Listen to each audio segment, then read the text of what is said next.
Start करते हैं कुछ इंपॉर्टेंट फैक्ट्स। ठीक है, ये वो फैक्ट्स हैं जब हम किसी ऑर्गेनिक कंपाउंड का आईयूपीएसी नोमेनक्लेचर लिखते हैं तो हमें किन किन बातों का ध्यान रखना चाहिए।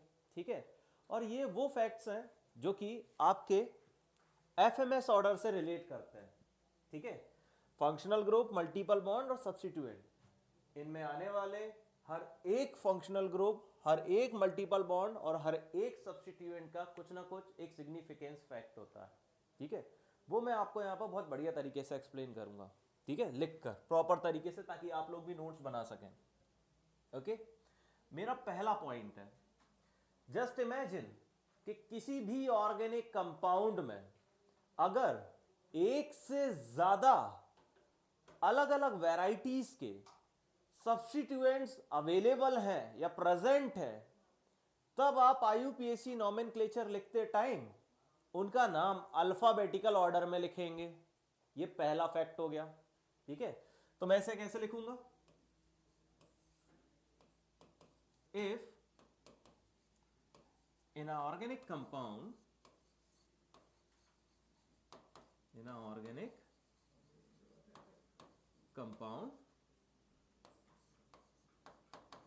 if more than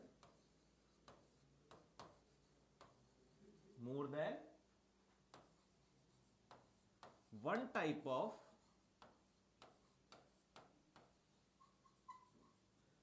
substituents are present,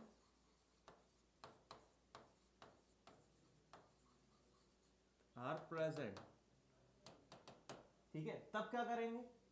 then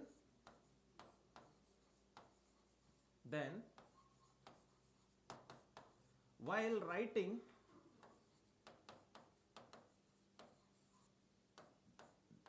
IUPAC name,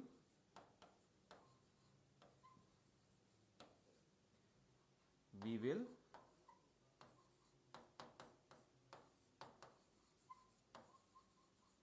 follow the alphabetical order.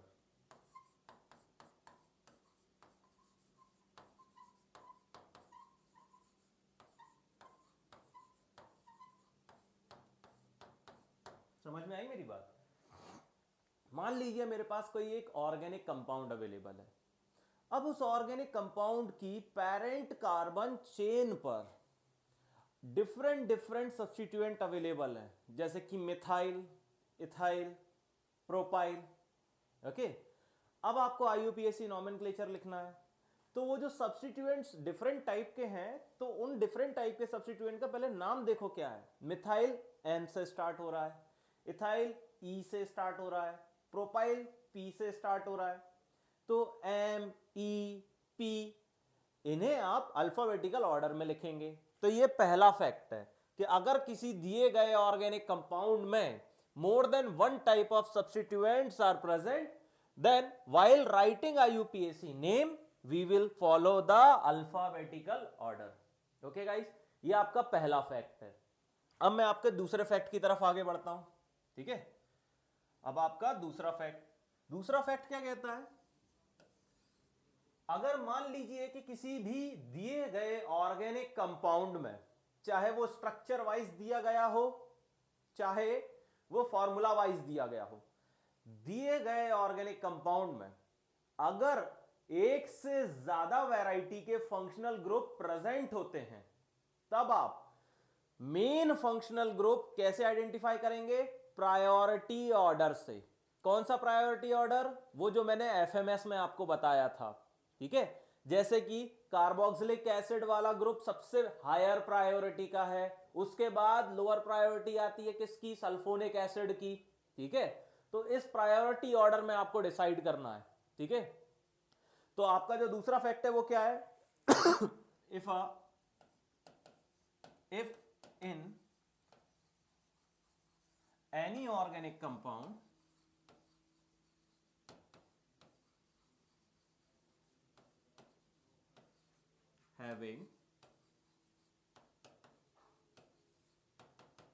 having more than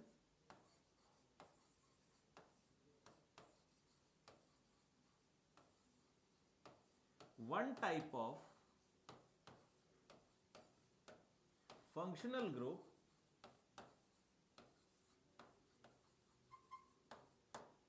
सुनना मेरी बात, if in any organic compound having more than one type of functional groups, अब आप क्या करेंगे, सोचो जरा लॉजिकली, तब आप principal functional group priority order से डिसाइड करेंगे। तो मैं यहां क्या लिखूंगा, then we will decide, then we will decide principal functional group, we will decide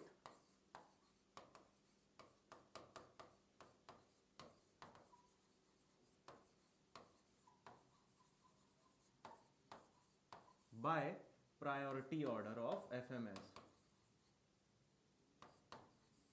priority order of FMS। तो इसमें F पे मैं बॉक्स बना देता हूं क्योंकि ये तो मल्टीपल बॉन्ड है और वो सब्स्टिट्यूएंट है, उससे कोई मतलब नहीं है, F हमारे लिए इंपॉर्टेंट है, ठीक है।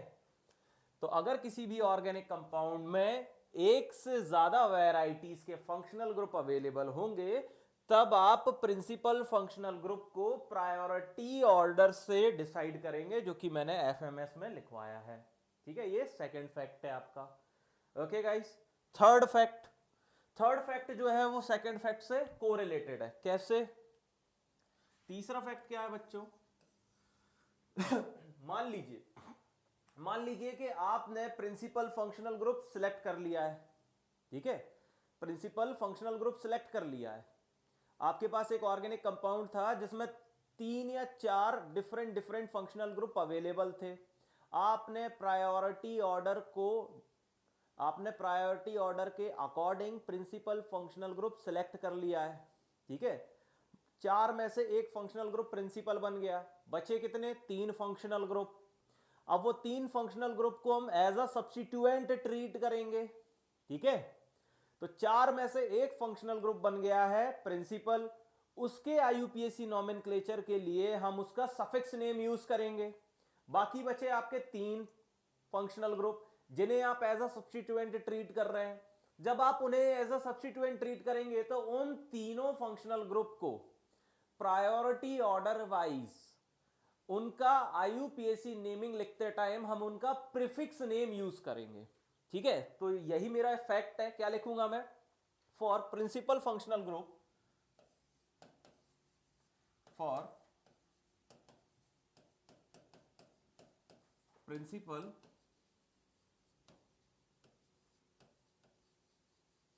Functional group we will write, या फिर हम लोग ऐसा लिखेंगे, we will use its suffix name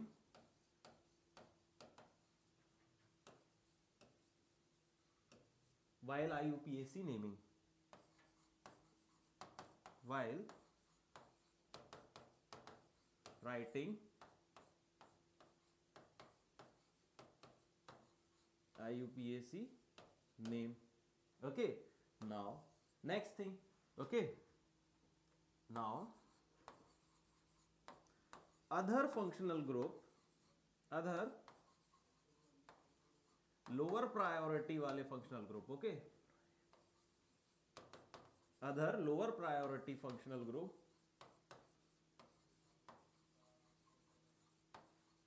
will be treated as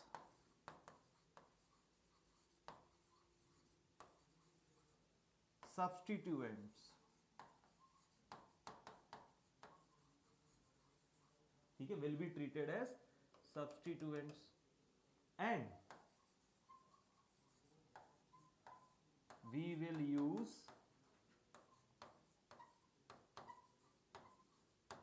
their prefix name, we will use their prefix name while IUPAC nomenclature।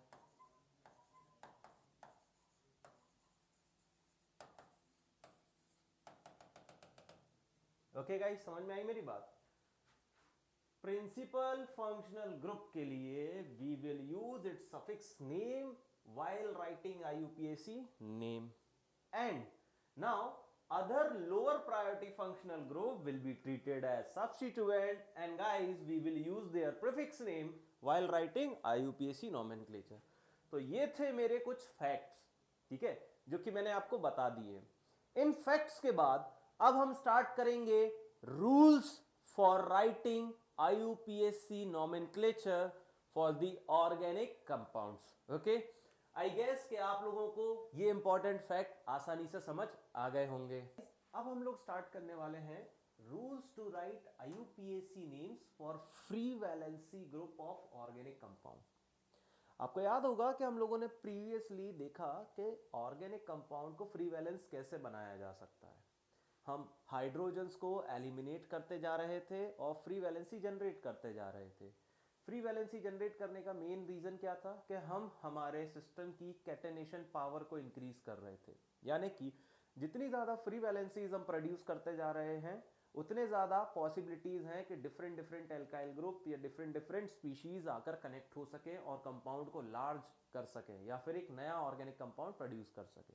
ठीक है, तो अब यहाँ पर हम लोग सीखने वाले हैं कि किस तरह से हम फ्री वैलेंसी वाले ग्रुप की, फ्री वैलेंसी ग्रुप या फ्री वैलेंसी ऑर्गेनिक कंपाउंड की नेमिंग कर सके, IUPAC नेमिंग। तो इसके लिए सबसे पहले एक फैक्ट आप लोगों को याद होना चाहिए, और वो फैक्ट ये है, मैंने जो पहले भी बताया था कि फ्री वैलेंसी वाले जो ग्रुप्स होते हैं उन्हें जनरली हम एज अ सब्स्टिट्यूएंट ट्रीट करते हैं। ठीक है, so alkyl group act as a substituent, ये आपको याद रखना है, ये एक फैक्ट है। ठीक है, एल्काइल ग्रुप जनरली हम लोग एज अ सब्स्टिट्यूएंट ट्रीट करते हैं। ठीक है, तो सबसे पहले अब हम बात करेंगे रूल नंबर 1 की। तो भाई रूल नंबर 1 क्या है? सबसे पहले हमें क्या करना है, select the longest carbon chain. ठीक है, रूल नंबर 1 क्या है आपका?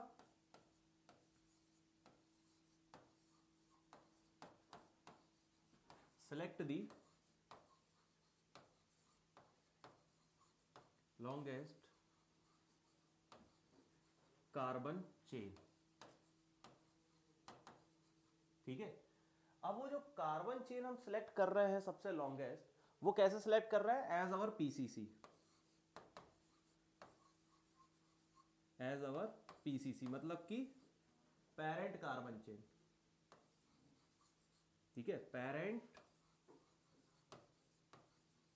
Carbon chain.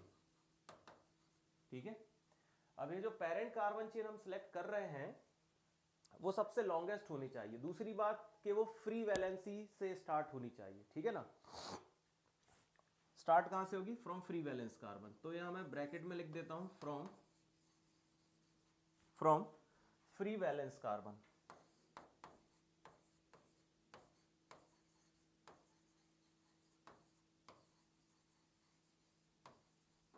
ठीक है, ये है पहला रूल।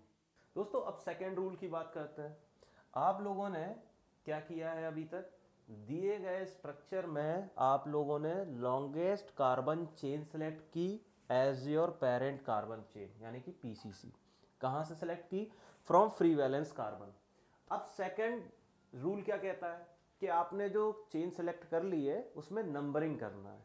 तो numbering also start from free valence carbon atom. ठीक है, तो आपका जो सेकेंड रूल है वो क्या कहता है?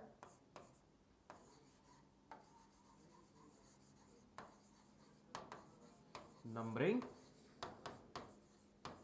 also starts from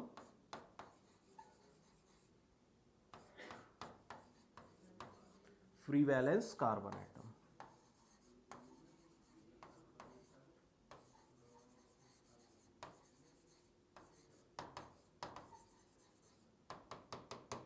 ठीक है, this is your rule 2, numbering also starts from free valence carbon atom. आपको फर्स्ट नंबर यानी कि नंबर 1 उसी कार्बन को देना है जिसके ऊपर फ्री वैलेंसी अवेलेबल है। This is my rule 2।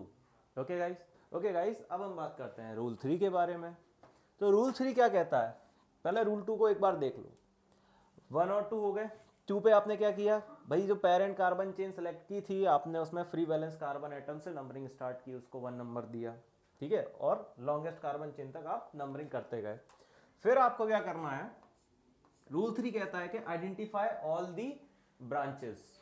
ठीक है, ब्रांचेस का मतलब क्या? आपको ये आइडेंटिफाई करना है कि आपकी सिलेक्ट की गई पेरेंट कार्बन चेन पर कहीं ब्रांच अवेलेबल तो नहीं है। ब्रांच का मतलब होता है कि कहीं सब्स्टिट्यूएंट अवेलेबल तो नहीं है, ठीक है। और सब्स्टिट्यूएंट सेम वैरायटी का है या नहीं, ये भी क्रॉस चेक करना है। अगर डिफरेंट वैरायटी के हैं तो ये भी क्रॉस चेक करना है। अगर सेम वैरायटी के हैं तो कितनी बार अवेलेबल है, ये भी चेक करना है। और अगर डिफरेंट वैरायटी के हैं तो कौन कौन से कार्बन नंबर की पोजीशन पर वो अवेलेबल है, या सेम वैरायटी वाले कौन कौन से कार्बन पर अवेलेबल है, तो वो सब कुछ आइडेंटिफाई करना है। तो मैं आपको ये रूल नंबर 3 बताना चाहता हूं, identify all the details, identify all the details about the branches या फिर substituent over the selected PCC।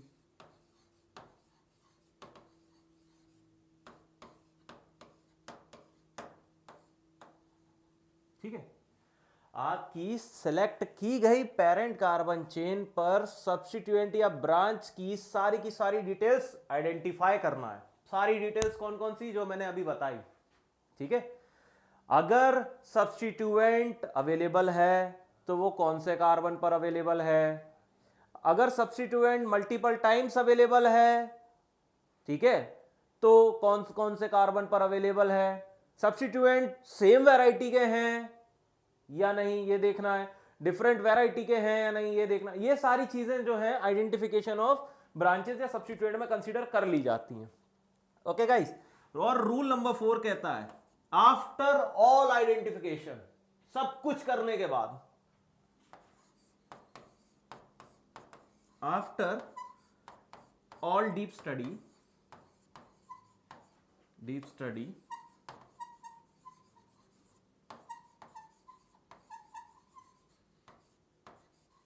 about the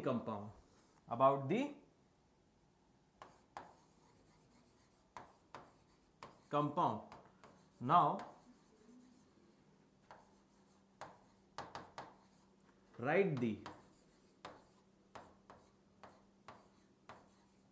IUPAC name in alphabetical order, name in alphabetical order।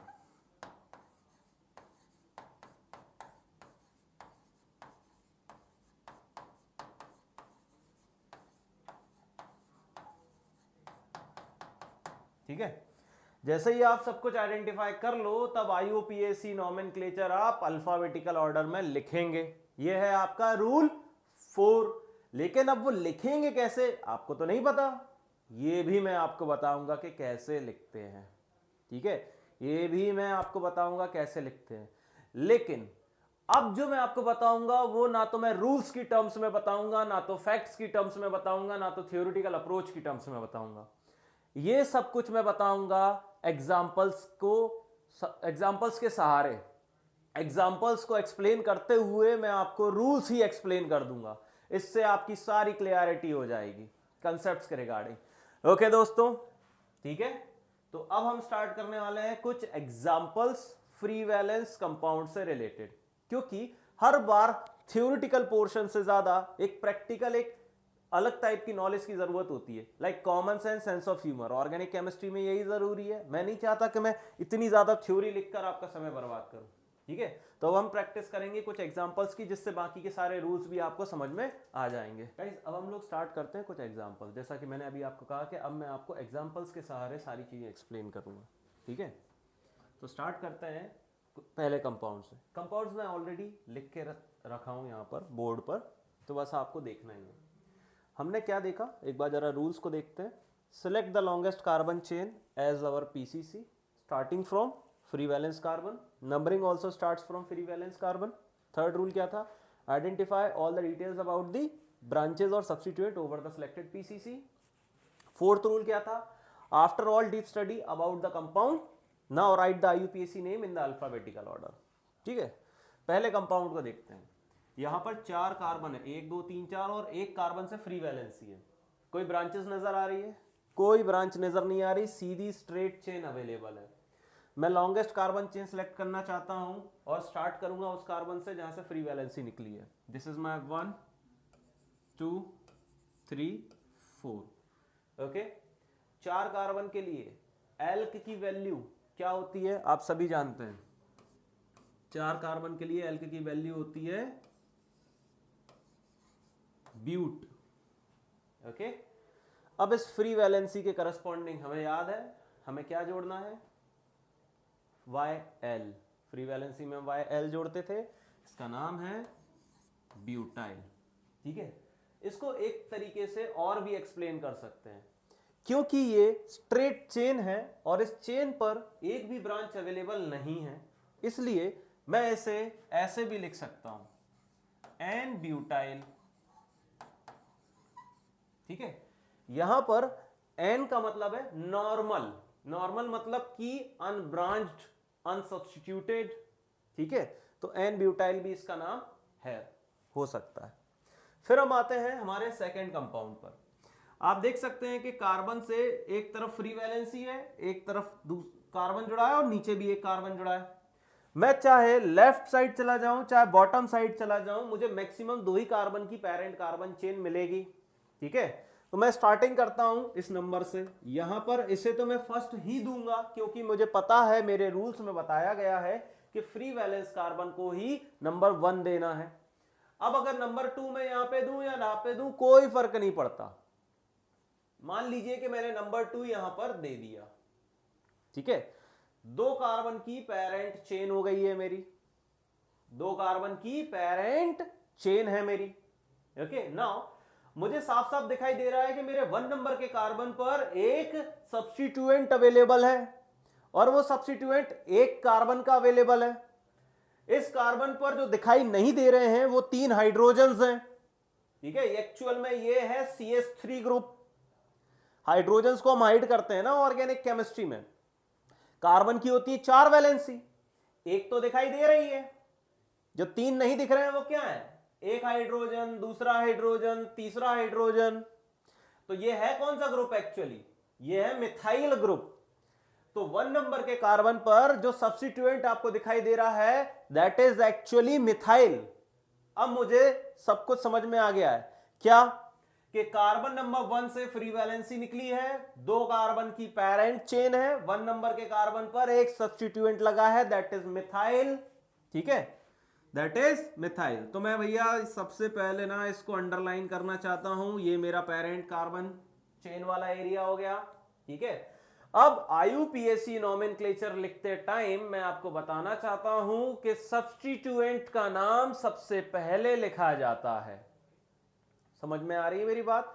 अब मैं इसे थ्योरेटिकली नहीं लिखवाऊंगा, एज अ रूल मैं यही आपको समझा देना चाहता हूं। IUPAC नोमेनक्लेचर लिखते टाइम सब्स्टिट्यूएंट का नाम सबसे पहले लिखा जाता है, वो भी अल्फाबेटिकल ऑर्डर में। तो यहां पर मैं इस कंपाउंड का IUPAC नोमेनक्लेचर लिखना चाहता हूं। मेरे पास है सब्स्टिट्यूएंट मिथाइल। ये जो आप देख रहे हैं ये है मेरे लिए क्या, एक सब्स्टिट्यूएंट, और इस सब्स्टिट्यूएंट का नाम है मिथाइल। तो IUPAC नोमेनक्लेचर लिखते टाइम मैं क्या करूंगा, मैं इस सब्स्टिट्यूएंट का नाम लिखूंगा, लेकिन मुझे उससे पहले यह भी पता करना है कि ये जो सब्स्टिट्यूएंट है कौन से नंबर कार्बन पर अवेलेबल है। तो मैंने देखा कि 1 नंबर कार्बन पर अवेलेबल है। तो IUPAC नोमेनक्लेचर लिखते टाइम जब सब्स्टिट्यूएंट का नाम सबसे पहले लिखते हैं अल्फाबेटिकल ऑर्डर में, तो आपको यह भी बताना होता है कि वो सब्स्टिट्यूएंट किस कार्बन के साथ अटैच्ड था। तो इसका IUPAC नोमेनक्लेचर अब क्या हो गया कि ये जो मिथाइल है 1 नंबर कार्बन पर अवेलेबल था, तो मैं लिखूंगा 1 मिथाइल। 1 मिथाइल से मैंने सब्स्टिट्यूएंट की कहानी क्लोज कर दी। अब मैं आता हूं पेरेंट कार्बन चेन पर। पेरेंट कार्बन चेन पर आया, मैंने देखा 2 कार्बन की चेन है मेरी, 2 कार्बन का मतलब होता है एल्क की वैल्यू हो गई ईथ। क्योंकि अब यहां पर फ्री वैलेंस कार्बन है, तो फ्री वैलेंस कार्बन के लिए हम लास्ट में सफिक्स के तौर पर क्या लगाते हैं, YL। तो मैं यहां पे लगाऊंगा YL। तो अब इस कंपाउंड का IUPAC नोमेनक्लेचर है क्या, 1 मिथाइल इथाइल। और आपको याद होगा कि हम लोगों ने इसको आइसोप्रोपाइल के तौर पर भी देखा है। इस कंपाउंड का कॉमन नेम है आइसोप्रोपाइल। ठीक है, ये है आपके लिए IUPAC नाम और ये है आपके लिए common name, that is isopropyl. Prop क्यों लिख रहे हैं? क्योंकि टोटल 3 कार्बन है। YL क्यों लिख रहे हैं? क्योंकि फ्री वैलेंसी है। आइसो क्यों लिख रहे हैं? क्योंकि 2 डिग्री के कार्बन से फ्री वैलेंसी है। इस वजह से आइसोप्रोपाइल भी सही है एज अ कॉमन नेम और 1-मिथाइल इथाइल भी सही है एज अ IUPAC नेम। चलिए थर्ड नंबर के कार्बन के बारे में एनालिसिस करते हैं। थर्ड नंबर के कार्बन मुझे साफ साफ दिख रहा है कि ये मेरा 1 नंबर है, ये 2 है, ये 3 है। 3 चाहता तो मैं नीचे भी दे सकता था। 3 ही कार्बन की पैरेंट चेन बन रही है और सेकंड नंबर के कार्बन पर आपका एक सब्स्टिट्यूएंट अवेलेबल है। तो भैया पैरेंट कार्बन चेन को करो बॉक्स में क्लोज कर दिया। सेकंड नंबर के कार्बन पर आपको दिखाई दे रहा है क्या? एक सब्स्टिट्यूएंट, एक सब्स्टिट्यूएंट। वो सब्स्टिट्यूएंट कितने कार्बन का है? 1 कार्बन का। इसका मतलब ये सब्स्टिट्यूएंट जो है वो मिथाइल है।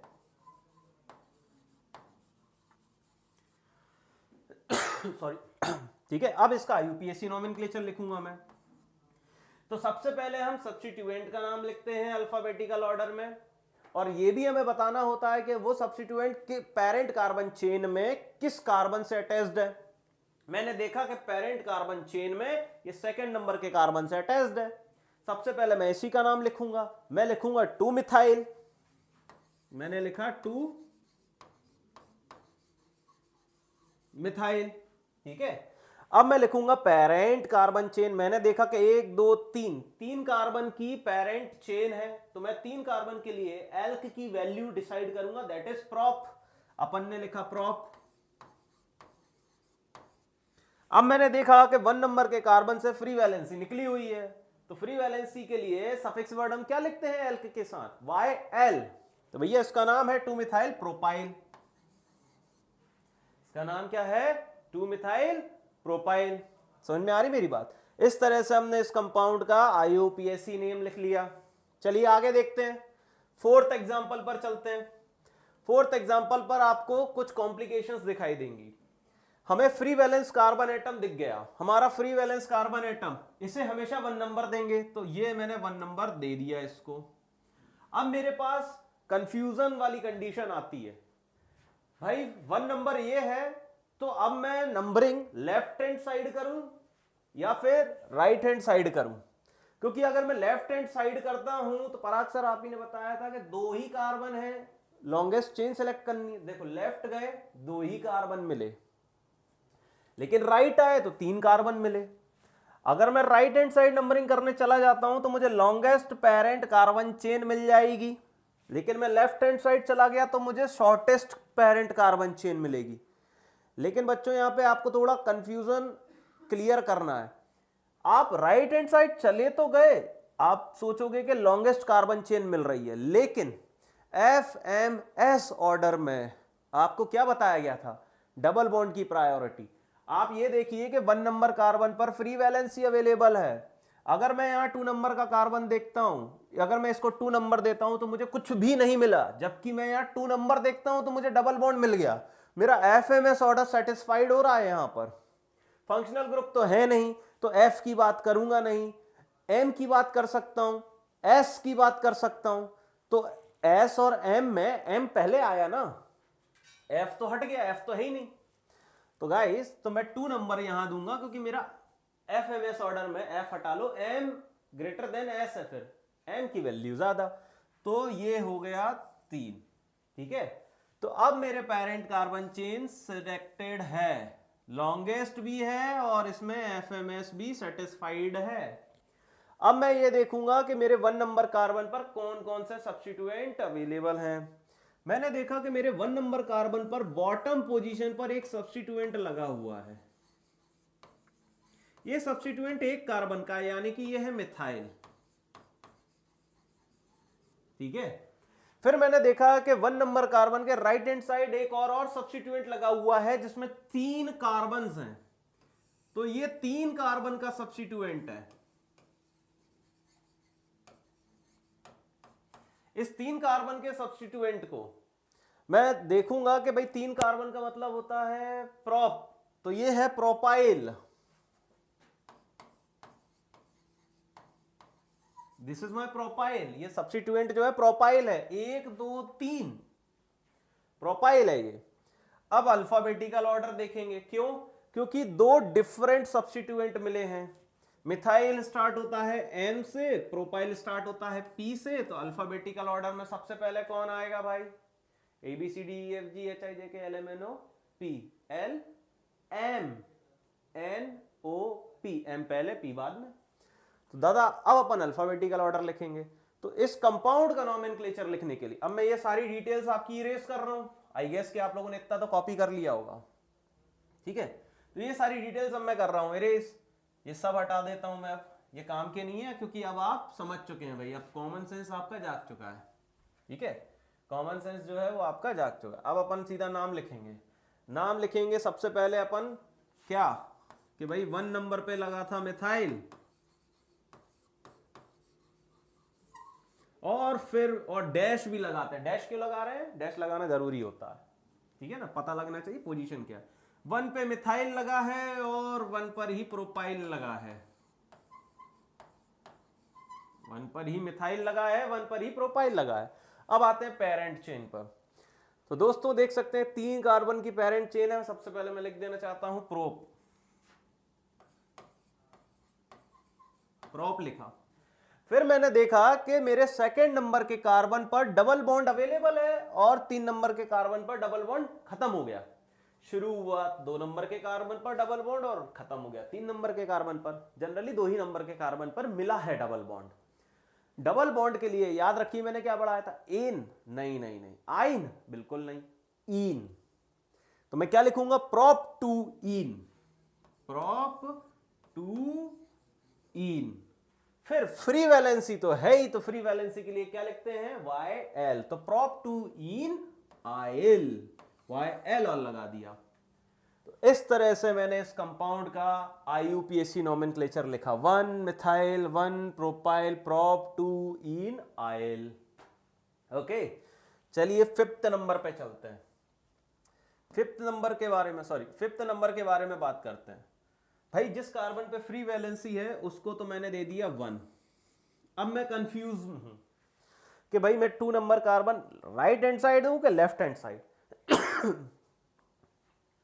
भाई देखो सीधी सिंपल सी बात है, लॉन्गेस्ट चेन सेलेक्ट करनी है। अगर मैं इसको 2 दे देता हूं ये 3, ठीक है? अगर मैं इसको 2 दे देता हूं तो ये 3, अगर मैं इसको 2 दे देता हूं तो ये 3। मतलब किसी भी हालत में लेफ्ट हैंड साइड जाने पर 3 कार्बन की चेन बनेगी। राइट हैंड साइड देख लें, अगर ये 1 है तो ये 2, 2 है तो ये 3, अगर ये 2 है तो ये 3। यार ये तो कंफ्यूज हो गए कि भाई तुम चाहे लेफ्ट हैंड साइड चले जाओ चाहे राइट हैंड साइड चले जाओ, तुम्हारी लॉन्गेस्ट पेरेंट कार्बन चेन 3 की ही बनेगी। अब क्या करें? अब करेंगे कॉमन सेंस यूज। अब ऐसी कंडीशन में जब आपको लेफ्ट और राइट साइड दोनों तरफ सेम क्वांटिटी की पेरेंट कार्बन चेन दिखाई देती है, तो आप सेकंड कॉमन सेंस यूज करेंगे, सेकंड लॉजिकल टर्म यूज करेंगे। सबसे ज्यादा ब्रांच आपको कहां दिखाई दे रही है? आप देख सकते हैं कि अगर मैं यहां पर सेकंड नंबर का कार्बन देखता हूं, इसे मैं सेकंड नंबर 2 नंबर कार्बन बोलता हूं, तो 2 नंबर के कार्बन पर 2 ब्रांच लगी हुई है ऊपर और नीचे, जबकि यहां पर सिर्फ एक ही ब्रांच लगी हुई है। ऐसी कंडीशन में क्या करना चाहिए? ओके, जस्ट अ मिनट, ठीक है? तो अब ऐसी कंडीशन में क्या करना चाहिए सोचो जरा।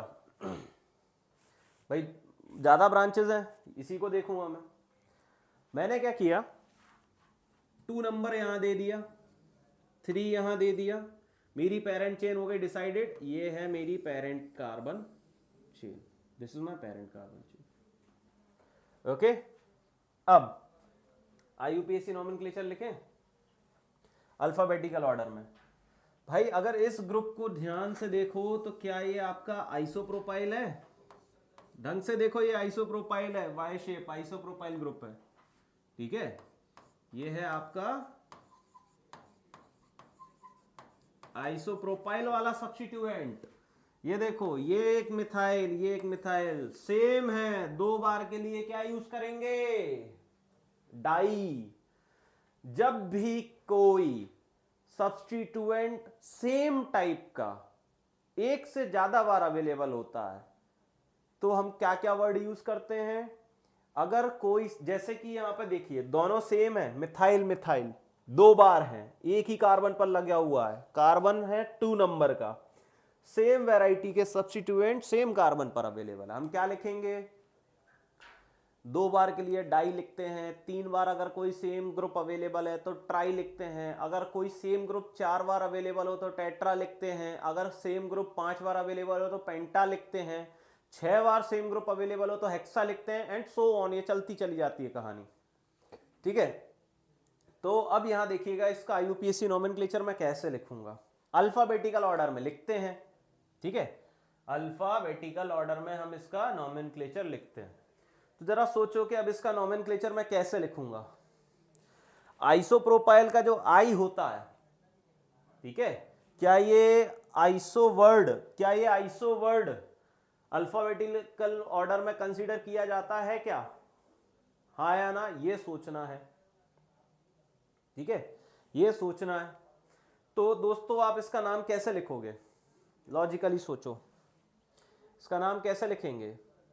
एम पहले आता है कि आई पहले? सोचो जरा, A B C D E F G H I, I पहले आता अल्फाबेटिकल ऑर्डर में। तो अब इस कंपाउंड का नोमेनक्लेचर मैं कैसे लिखूंगा कि मुझे 1 नंबर के कार्बन पर क्या मिला? आइसो प्रोपाइल, ठीक है। अब 2,2 2 बार लिखेंगे, 2,2 क्यों? 2 फॉर अप, 2 फॉर डाउन, लगाओ डैश, लगाओ डैश, ठीक है। डैश लगाने के बाद क्या लिखोगे? 2,2 डाइमिथाइल लिखो यहां पे, 2 फॉर अप, 2 फॉर डाउन, 2,2 कितनी बार है मिथाइल? 2 बार। क्या लिखोगे बेटा? डाइमिथाइल।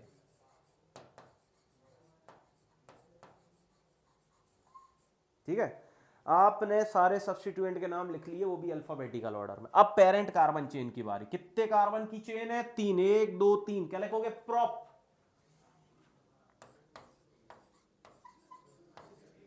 प्रोप। कहीं कोई डबल बॉन्ड है? नहीं है।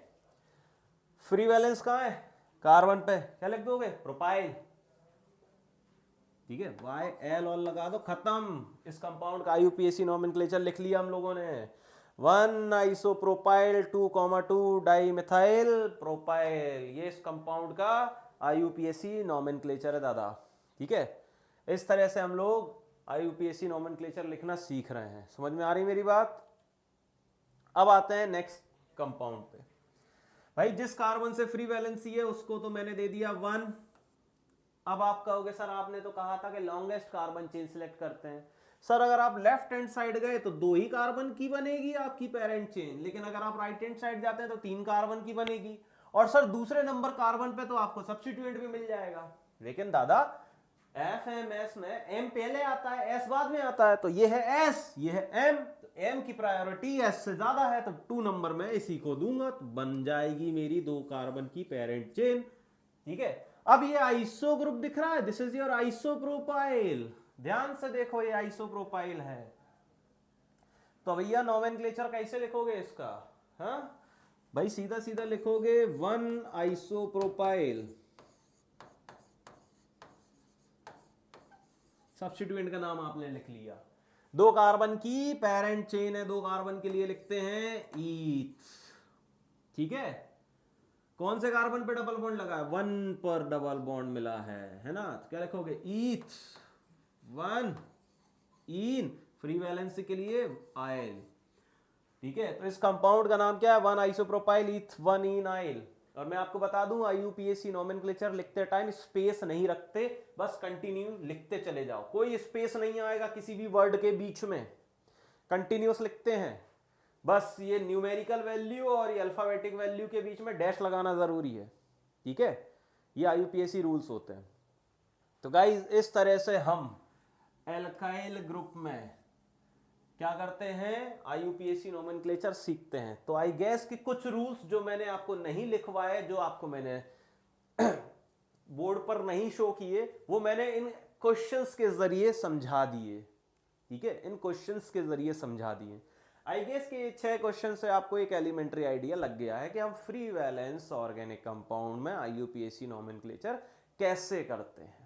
ठीक है, ओके गाइस, फिर हम लोग इसके आगे कंटिन्यू करने वाले हैं।